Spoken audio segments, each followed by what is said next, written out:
kemampuan Tuhan yang Maha Kuasa untuk memenuhi janji-janjinya, dan Tuhan sanggup mewujudkan janjinya tersebut. Abraham mengalami banyak ujian iman di sepanjang hidupnya, tetapi di bagian ini, secara khusus di Kejadian pasal 22, kita akan mendengar tentang ujian terbesarnya. Mari silakan saudara bisa buka Alkitab dan silakan cari di kitab Kejadian dan silakan buka di pasal 22. Saya akan bacakan dan mungkin saudara bisa mendengar dan juga mengikuti di Alkitab masing-masing. Kita mulai dari ayat yang pertama. Setelah semuanya itu Allah mencoba Abraham. Ia berfirman kepadanya, "Abraham." Lalu sahutnya, "Ya Tuhan." Firman-Nya, "Ambillah anakmu yang tunggal itu, yang engkau kasihi, yakni Ishak.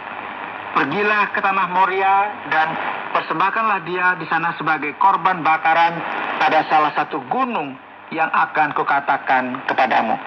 Saudara, ini bukan perkara kecil yang diminta kepada Abraham oleh Tuhan untuk dia lakukan. Bukan hanya terasa sangat aneh bahwa Tuhan menghendakinya agar membunuh putranya sendiri. Tapi ingat, ini adalah Ishak, anak perjanjian. Kita ingat sejak meninggalkan Ur Kasdim, Abraham dan istrinya telah menantikan Tuhan untuk memenuhi janjinya dengan mengirimkan seorang putra yang melaluinya seluruh bumi akan diberkati. Tentu kita ingat, tahun-tahun terus berlalu, tapi tidak ada apa-apa. 10 tahun, 20 tahun telah berlalu, tak seorang pun putra hadir di tengah-tengah mereka. Dan baru setelah Abraham berusia 100 tahun dan Sarah 90 tahun, barulah ia dapat mengandung dan melahirkan Ishak. Semua harapan dan impian pasangan lanjut usia ini terpenuhi melalui putra mereka yang bernama Ishak. Nah sekarang saudara, ketika Ishak sudah cukup dewasa untuk memahami apa yang sedang terjadi, Tuhan meminta Abraham untuk mengorbankannya seperti seekor domba di atas mezbah. Tentu Abraham pasti terkejut mendengar perintah Tuhan ini. Tapi perhatikan ini saudara, ayat 3. Keesokan harinya, pagi-pagi bangunlah Abraham. Ia memasang pelana keledainya dan memanggil 2 orang bujangnya beserta Ishak, anaknya. Ia membelah juga kayu untuk korban bakaran itu. Lalu berangkatlah ia dan pergi ke tempat yang dikatakan Allah kepadanya. Ketika pada hari ketiga Abraham melayangkan pandangnya, kelihatanlah kepadanya tempat itu dari jauh. Kata Abraham kepada kedua bujangnya itu, "Tinggallah kamu di sini dengan keledai ini. Aku beserta anak ini akan pergi ke sana. Kami akan sembahyang. Sesudah itu kami kembali kepadamu." Lalu Abraham mengambil kayu untuk korban bakaran itu dan memikulkannya ke atas bahu Ishak, anaknya. Sedang di tangannya dibawanya api dan pisau.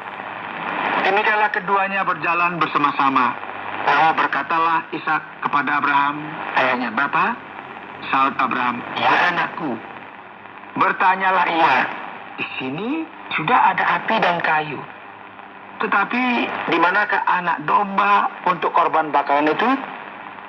Sahut Abraham, "Allah yang akan menyediakan anak domba untuk korban bakaran baginya." Anakku. Demikianlah keduanya berjalan bersama-sama. Mereka jalan tanpa saling bicara dan sebagainya, karena ini kan suasana yang katakanlah tidak mudah yang harus dilalui oleh Abraham. Sampailah mereka ke tempat yang dikatakan Allah kepadanya. Lalu Abraham mendirikan mezbah di situ, disusunyalah kayu, diikatnya Ishak anaknya itu, dan diletakkannya di mezbah itu, di atas kayu api. Sesudah itu Abraham mengulurkan tangannya, lalu mengambil pisau untuk menyembelih anaknya. Tetapi berserulah malaikat Tuhan dari langit kepadanya, "Abraham, Abraham." Sahutnya, "Ya Tuhan." Lalu ia berfirman, "Jangan bunuh anak itu dan jangan apa-apakan dia. Sebab ku ketahui sekarang bahwa engkau takut akan Allah dan engkau tidak segan-segan untuk menyerahkan anakmu yang tunggal kepadaku. Saudara, ini hanya ujian. Tuhan tidak pernah berniat untuk membiarkan Abraham benar-benar membunuh anak itu. Dia hanya ingin tahu apakah Abraham bersedia melakukan apapun yang Tuhan perintahkan. Dia ingin tahu seberapa besar iman Abraham kepada Tuhan. Dan sekarang dia tahu bahwa Abraham akan melakukan apapun yang ekstrim dan meninggalkan apapun bumi jika Tuhan memerintahkannya. Dan ingat, apa yang Abraham katakan kepada Ishak, Tuhan akan menyediakan seekor domba jantan untuk kurban. Mari kita lihat selanjutnya. Lalu Abraham menoleh dan melihat seekor domba jantan di belakangnya, yang tanduknya tersangkut dalam belukar. Abraham mengambil domba itu, lalu mengorbankannya sebagai korban bakaran pengganti anaknya.